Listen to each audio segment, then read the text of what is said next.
O silêncio que se instala depois que uma ilusão se quebra é o mais pesado de todos.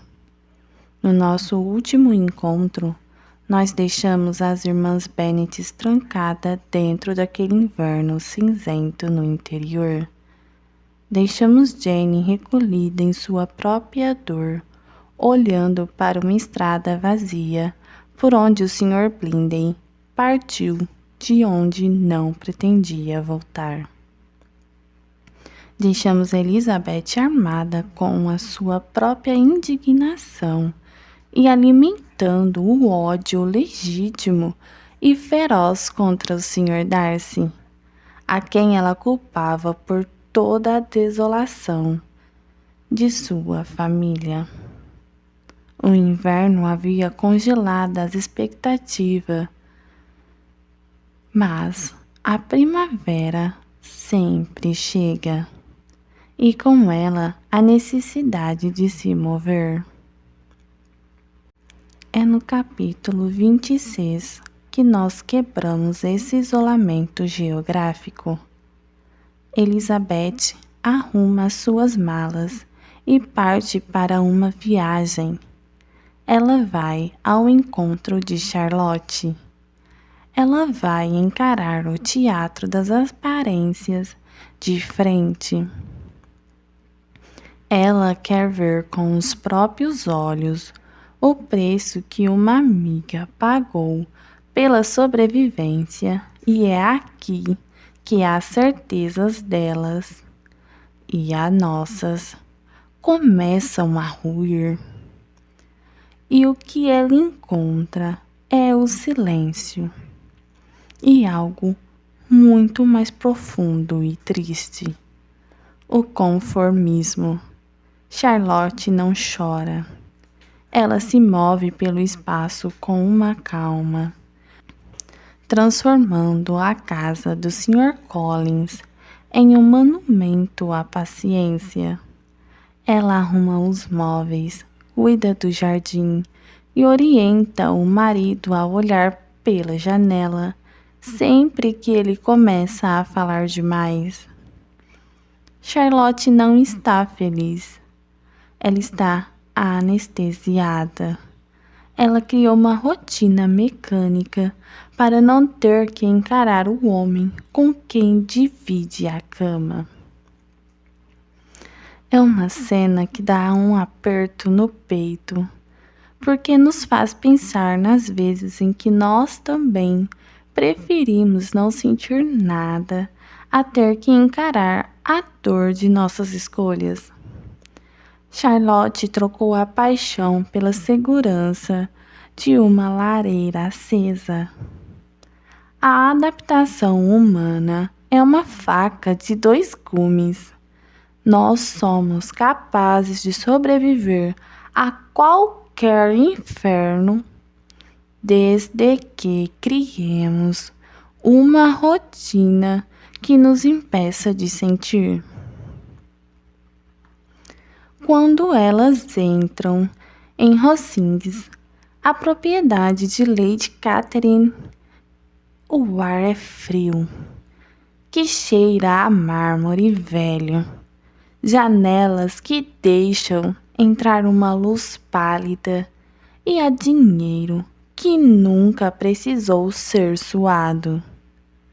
Lady Catherine não conversa, ela invade, ela dita como as pessoas devem governar suas vidas, suas casas, suas almas.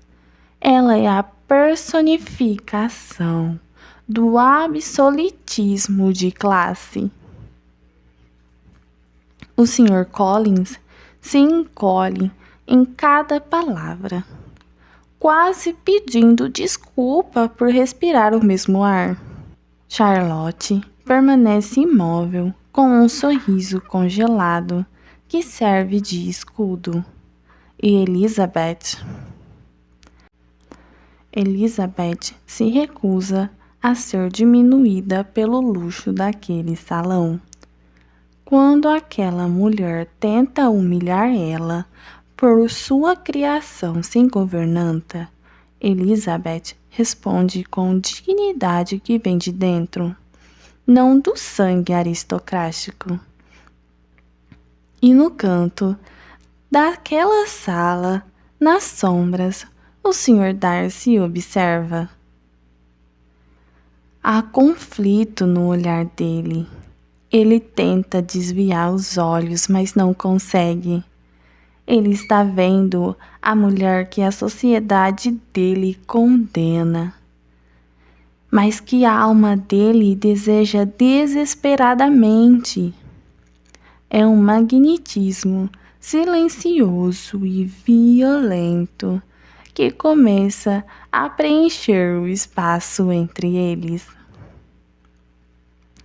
Fugindo das paredes opressivas dos salões e indo para as trilhas na floresta, Elizabeth caminha sozinha todos os dias.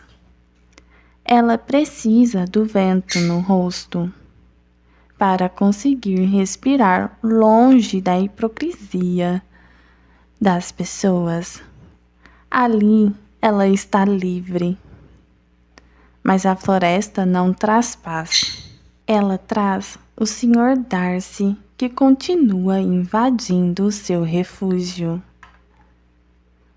Pense na estranheza desses encontros.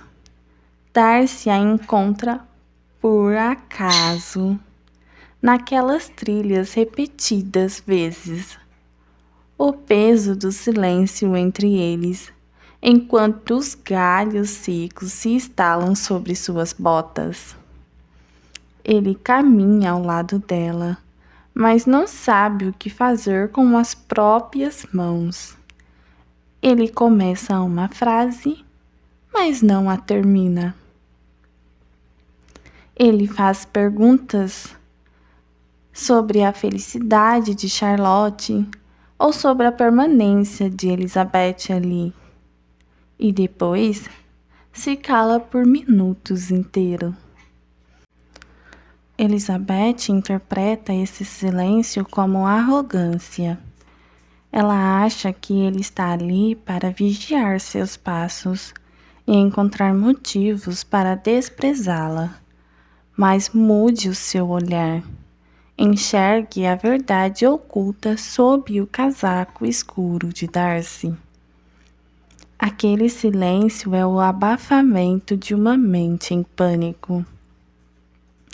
Ele é um homem preso entre dois mundos. O dever dinástico sobre seu sobrenome e a obsessão física e intelectual por uma mulher que não possui nada além de si mesma. Cada caminhada na floresta é um passo que Darcy dá em direção ao seu próprio precipício. A verdade é que Darcy está sofrendo. Ele está lutando contra si mesmo a cada passo. Aquelas caminhadas silenciosas são o eco de duas almas que querem se tocar, mas estão presas nas armaduras que o mundo colocou nelas. E então, a quebra do encanto, de forma brutal, desferindo um golpe de misericórdia no coração de Elizabeth. Em uma dessas caminhadas, ela encontra o coronel, primo de Darcy, e em uma conversa despretensiosa, ele solta a verdade. Foi Darcy quem interveio para separar Blinday de Jane. Ele conta isso como se fosse um ato de heroísmo, uma prova de lealdade de Darcy para com o amigo. O mundo de Elizabeth desaba. O sangue foge de seu rosto. O ar na floresta parece faltar. A raiva que ela guardava desde o inverno ferve e se transforma em uma dor física dilacerante. Ela corre de volta para casa, trancando-se no quarto e desaba. A dor da irmã é sua própria dor, e o culpado por toda aquela desolação tem um nome. E ele está prestes a bater na sua porta. Elizabeth está sozinha no quarto, com a cabeça latejando de raiva e tristeza na alma. A porta se abre e entra Darcy.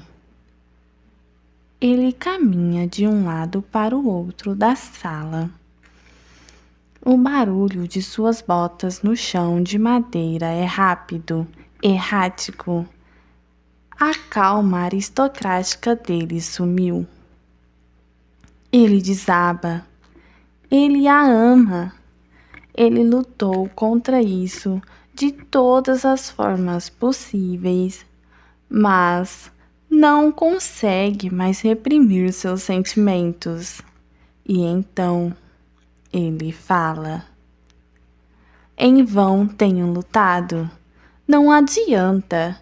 Meus sentimentos não podem ser reprimidos. Você deve me permitir dizer-lhe quão ardentemente a admiro e amo. Ele não propõe casamento celebrando Elizabeth. Ele propõe enumerando os obstáculos que teve que vencer para amá-la. Ele fala da inferioridade da família dela, da falta de conexões intelectuais, da degradação social que esse casamento trará para o nome dele. Ele oferece seu coração enquanto esmaga a dignidade dela sobre o salto de sua bota. Ele acha que está sendo honesto. Ele acha que sua fortuna e os seus status tornam a sua proposta irrecusável. A resposta de Elizabeth é uma tempestade. Ela se levanta. Ela recusa a proposta com palavras que têm peso de pedradas. Ela o recusa de ter destruído a felicidade de Jane. Ela o acusa de ter arruinado a vida de Wickham. E ela profere a frases que ecoará pela eternidade. Eu não teria mais interesse em acertar sua proposta do que se você fosse o último homem do mundo. Darcy, quando recebe esse não, o rosto dele muda de cor. A rigidez volta ao seu corpo, mas não é a rigidez de orgulho, é a rigidez do choque. O sangue sob sua face. Ele que nunca ouviu uma recusa na vida, está sendo dissecado por uma mulher sem dote. Eles se encaram como dois animais feridos. Ele se despede com uma cortesia fria e sai, deixando o ar da sala impregnado de ódio e eletricidade. Duas mentes brilhantes acabam de se destruir mutuamente porque se recusam a ceder um único centímetro de suas próprias certezas. A sala fica vazia, mas o ar continua carregado de ódio, dor e de uma atração que acabou de se transformar em cinzas. Elizabeth caminha pelas trilhas da floresta mais uma vez, tentando gastar a energia de sua raiva. E então, Darcy surge pelas sombras. Ele não fala, ele não se aproxima, ele apenas estende uma carta dobrada, fez uma breve reverência e desaparece novamente entre as árvores. Ele não quer uma segunda chance, ele quer o seu direito de defesa. E o que se segue é um soco no estômago de Elizabeth. Ao abrir aquele papel, suas mãos tremem, seus olhos correm pelas linhas com desdém, procurando motivos para continuar odiando o homem que escreveu. Mas, à medida que as palavras entram em sua mente, a armadura dela começa a rachar. Darcy explica com uma frieza matemática e fatos incontestáveis a verdade sobre Wickham. Ele revela que Wickham é um libertino, um homem que tentou seduzir sua irmã de 15 anos por dinheiro. Um homem sem escrúpulos que gastou toda a sua herança em jogos e mentiras. Elizabeth para de caminhar. O chão sob seus pés parece desaparecer. O mundo ao redor dela perde o som e ela lê a carta 1, 2, 3 vezes. Ela tenta encontrar uma falha, uma mentira, mas a própria inteligência a obriga a ceder. Ela começa a se lembrar dos comportamentos de Wickham e suas contradições, de sua pressa em falar mal dos outros para uma desconhecida. E então, o espelho da verdade se vira contra ela.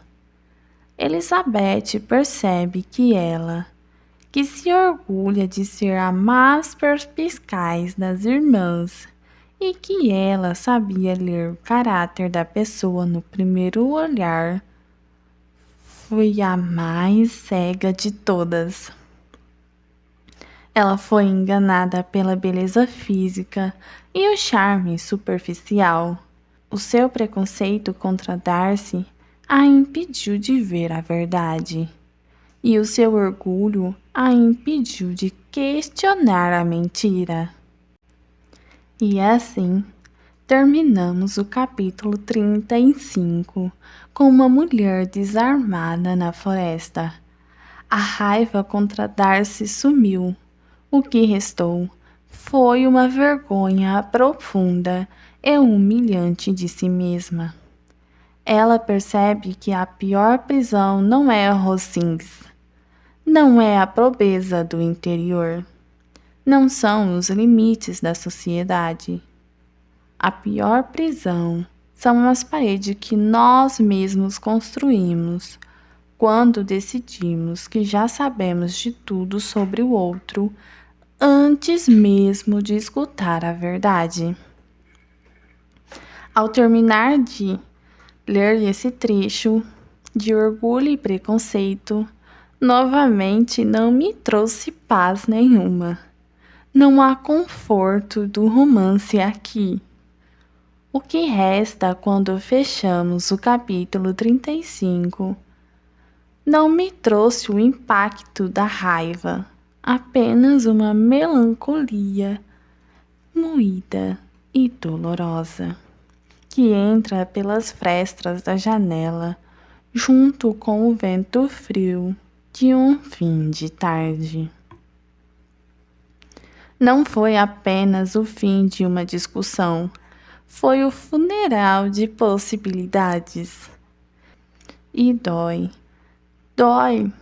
ver a Elizabeth perceber, tarde demais, que a mão que ela rejeitou com tanto desprezo era a única que estava disposta a sustentá-la contra o mundo.